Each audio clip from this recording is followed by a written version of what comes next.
Miten selittäisit teoksianne? Miksi olette maalannut sotaa ja köyhyyttä? Ei soveliaita aiheita naistaiteilijalle. Kun taiteilija työskentelee, hän ei koskaan ajattele teoksensa selittämistä.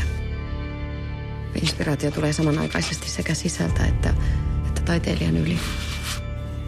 Enkä myöskään pidä siitä, että minut leimataan juuri naistaiteilijaksi.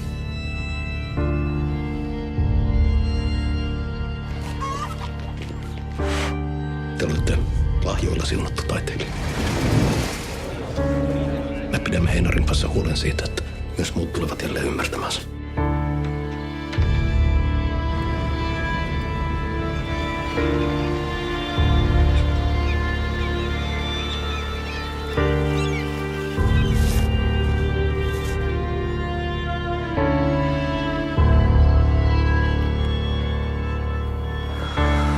Haluaisin pitää tämän miehen kokonaan, kuin hammasharjan, vain minun.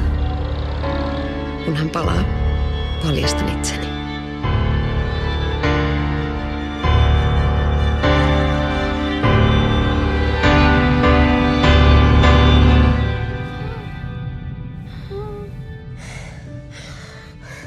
Älä puutu asioihin enää. Uskotko, kun sanon, että tuhoan sinut, jos teet niin? Uskotko?